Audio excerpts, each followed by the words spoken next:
Hello everyone, Kaoz here, and welcome to another old school RuneScape video. I maxed all the way back in February of 2020, and ever since then I've wondered how much money I made or spent on my way to all my 99s. I've been meaning to make a video like this for a while, coming up with a very rough estimate of how much GP it costs to max an OSRS account, especially with today's prices, which is what today's video is all about if you ever plan on maxing. Boys and girls, if you enjoyed this for fun video, you'd help me out tremendously by subscribing with notifications on and leaving a fat like on the video. You can also join our Discord server with the link in the description to play with me and our amazing community. Something I was not expecting at the time of recording this video, sailing is releasing on the 19th of November. So obviously, everything you see today is prior to sailing since prices might change quite a lot. For this video, I will go over gathering skills first, then production, and then in the end we will go over combat skills along Slayer to have a general idea of how much money you could make or lose on your way to maxing an account. The catch is that I will try to have the least amount of methods possible to have less variables. Obviously, this video comes with a huge disclaimer. This is a rough estimate of how much money you can make or lose on your way to maxing. It is not meant to be a super serious video for someone to follow by the hand, so if you see any inconsistency or have more feedback for methods, leave your comment below for our weekly bond giveaway. That being said, let's begin. Let's start with the worst skill in the game, mining. And this is something I actually did on my way to 99 because I vividly remember hating it from the moment I started training, that I just took the AFK route while I did something else. I stayed at the Motherlode mine from around level 50 all the way to skill mastery, only taking a few breaks to power mine when I realized that the effort was just not worth it. I set up my Wii U next to my PC as I played the first 3 Paper Mario games on my gamepad, as my character was mining pay dirt for the next few weeks. I found this post on Reddit which shows how much ore the user got from levels 30 all the way to 99 exclusively at the Motherlode mine, and with today's prices, they all go for about 55 million GP as of the time of writing the script. It also includes turning all of the golden nuggets into bags of gems, which isn't really that impactful to the final price. Some alternatives you may want to try for slightly better profit are Mass Zalcano while focusing on loot, or the Blast Mine to be able to mine ore a little earlier than what you're supposed to, if you can pay more attention. The second worst skill in the game, in my opinion, is fishing. And luckily for us, there's another activity which we can do from the early game all the way to 99 with a decent experience rate.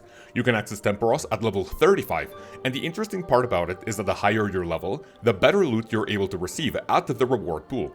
You'll start getting cheap fish like salmon, all the way up to raw shark and manta rays. I found yet another Reddit post which documented all the loot that the user got from levels 37 to 99, converting them all of these into today's prices, which gives us a whopping 50 million GP.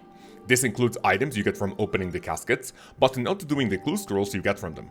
As an iron, I would honestly stay here from the early game all the way to 99 because of the sheer amount of raw fish you get, but if you want to spice it up, try Karambwans, sacred eels, or anglerfish just to mention a few. The third worst skill in the game is woodcutting, and this one is not as bad as the other two simply because you can get more experience per hour.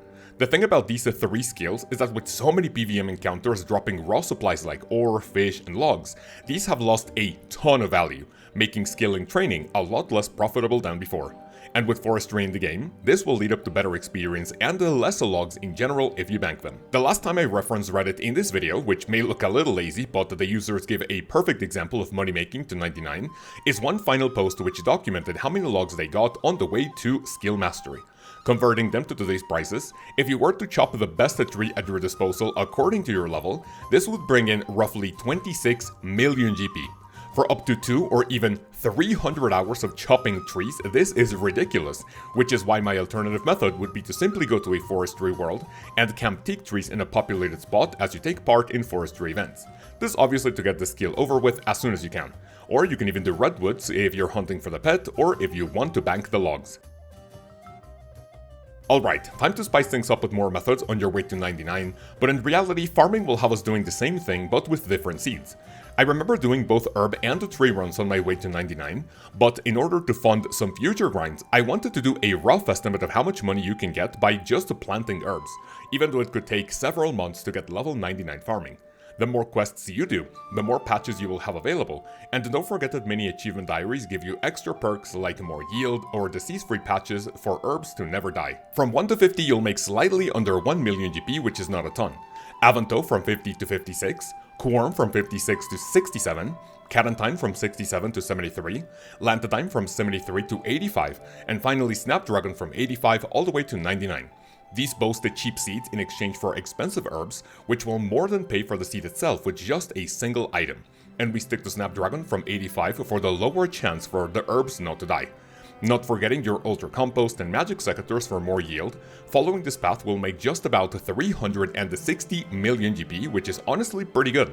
You'll be making less if you take some farming contracts, but these are harder to calculate since the herbs you get from them are random, and more often than not very valuable. Hunter is a lot easier since we will stick to one particular method for most of our journey.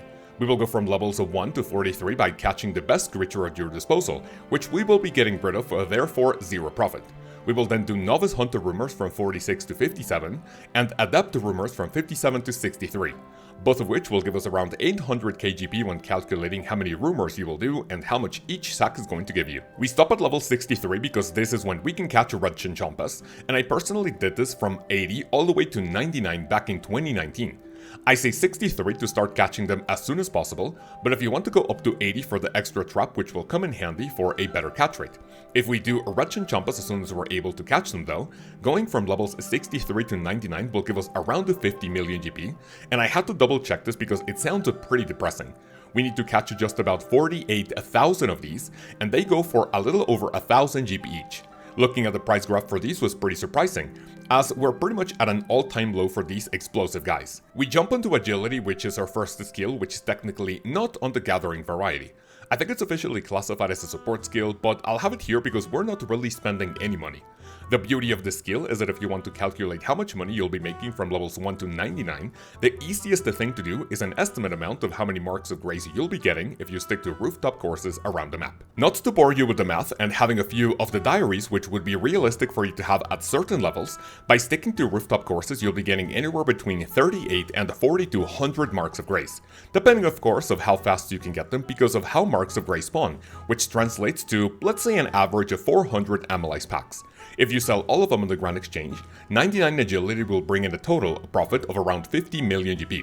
This is of course if you want to chill gains, but there's a lot more profit to be made at the Hallowed Sepulchre by opening the coffins and using excess Hallowed marks on loot sacks at the end of the grind. The last skill in this category is Thieving.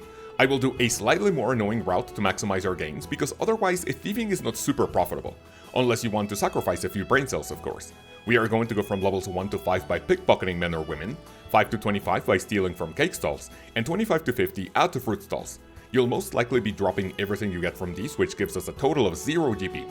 If you want to take a slightly more AFK route, which won't take too long, we will be pickpocketing from wealthy citizens from 50 to 85, which will give us a total of 5.5 million GP. We stop at 85 because this is the level needed to pickpocket from elves. We need all the help we can get here because of their success rate being abysmal, but with your rogue's outfit, we are looking to snag those precious enhanced teleport seeds to sell on the Grand Exchange. You are going to successfully pickpocket elves a total of 27,600 times to reach level 99, and if we're on rate, this means landing on a lucky roll 26 times. If we get to double that, we can sell 52 enhanced teleport seeds for around 124 million GP, which is the second biggest gain we have seen so far in this video. But remember to bring things like dodgy necklaces and runes to cast the Shadow Veil to make your time here not as miserable as without them. We're gonna start with production skills to put some of the money we have been making to good use. As a little reminder, I am going for the smallest pathway possible to have less variables, and we start with good old crafting. This skill is notorious for being extremely quick if you're willing to dump some money into it, but slower methods could have you breaking even or profiting on your way to 99. We're gonna start slow with the leather items from 1 to 26, drift nets from 26 to 54 for chill gains and a tiny bit of profit, and then jump to water battle staves from 54 to 77. This is going to cost about 100k since water orbs are dirty cheap nowadays because of Muspa and the Moon's Apparel. The rest of your journey to skill mastery will be done with red D-Hide bodies, and after making them all and selling them on the Grand Exchange, nearly 12 million experience will cost a whopping 55 million GP. I say whopping because it is not as expensive as I thought, but to speed up the gains you can try black D-Hide bodies, and for cheap gains you can stick to battle staves or even do glass blowing to high levels. Smithing will be the second easiest, only behind the mining, fishing and woodcutting, since we did a single method. You are going to stick to the highest metal item you can make in an anvil from levels 1 to 60, although you can take a little detour doing the Knight's Sword quest from 1 to 29, and then items and an anvil from 29 to 60, which is not going to cost more than 5 million GP, even with the least cost-effective items. The skill is incredibly quick, and at level 60 you unlock the ability to use the blast furnace, while the dwarves do all the work for you. This was one of the most surprising 99s to calculate because the most efficient and realistic way to level up smithing as a main account is with gold ore. I could not believe it when I saw that going from levels 60 to 99 costs a measly 2 million GP, since you'll be buying 227,000 gold ore and selling the bars back to the Grand Exchange. Because gold ore is dirt cheap nowadays thanks to so many PVM drops, you'll only need about 27 million GP, making it one of the cheapest 99s to fund. And even cheaper since you'll be making about 25 million GP back when selling them on the Grand Exchange. Despite the new fletching activity being a more effective training method, especially for irons, we are going to keep it old school and have some chill gains while doing things traditionally, and turning logs into the best longbow we can. The early levels will represent a negligible cost, and we will be making arrow shafts from 1 to 25, oak longbows from 25 to 40, and willow longbows from 40 to 55. Starting level 55, the highest longbow you can make will be profitable, and going from this level to 70 with maples, from 70 to 85 with yews, and from 85 to 99 with magic will give us around 21 million GP in total. It may be a little lower if you want to participate in the Veiled Totems to get yourself the Fletching Knife, which will naturally increase experience and the GP per hour. If you want to get this over a lot quicker though, making darts and bolts remains the fastest training method in the entire game, but only worth it if you have a ton of cash to spare. Fire making is an interesting one because you can either profit all the way from 50 to 99, or spend the money again for one of the quickest and the easiest 99s in the game. For the sake of giving this a little variety, we're going to mix things up, and we're going to start by burning the best logs we can from 1 to 50, either by chopping them yourself or buying them on the Grand Exchange. The cost is also negligible, but the real price will start showing when making it past 50. As most of you know, this is the level required for the iconic Winter Toad. Ever since the Winter Toad rework, you won't be getting crates anymore, but rather pull the rewards from the cart next to the bank. This is an odd one because the items you get from it depend on your gathering skills and how high they are, and from going to levels 50 to 99 you'll need roughly about 220 Winter Toad KC. From it you can get anywhere between 10 and 20 million GP, again because your skills impact how much money you get. And of course, when you receive all the pieces of the Pyromancer outfit, I would close out the 99 by burning redwood logs, which will go for about 20 mil at the time of making this video. So if you have a fairly decent amount of skills when you decide to spend the time at Winter Toad, fire making will be almost a 0 GP skill. Just like smithing and fire making, cooking is another free skill if you're a main account, which I'm guessing is still the vast majority of the player base. We will go from levels 1 to 40 by cooking the best fish we can, salmon from 25 to 30, and then tuna from 30 to 40. You'll be making barely any money, and it won't really affect the total amount needed. We will cook lobster from 40 to 68, giving us about 200k profit, and then we will make a little over 62,000 jugs of wine to 99. Herblore is pretty simple but requires a lot of supplies. We are making the best potion we can from levels 3 to 66, including brews like Energy, Prayer, Super Attack, Super Strength, and Super Restore. As per my 2025 Herblore guide, we will then do Super Defense potions from 66 to 81, since they are pretty cheap compared to other items. And since we've been making a ton of cash, we are spoiling ourselves to Saradomin brews from 81 all the way to 99. Altogether, this will represent around 113 million in losses, and remember that you need a hefty sum of cash to fund the skill if you want the materials before you start training. Let's move on to construction. This is the only skill for which there's no way to profit on your way to 99 or any level in general. Even a skill like Prayer has a profitable method which we won't talk about, but we have a lot of options to get our hands on that extremely useful construction cape. We start by doing the quest to Daddy's home and using supplies we get from it, and then building the best chair at a parlor we can onto level 33. All of this could cost you about 500k, so not a huge investment to get the ball rolling. We are going a little conservative for this one, doing oak larders from 33 to 74, and then oak dungeon doors from 74 to 99, which is exactly what I did for 99 construction all the way back in 2019.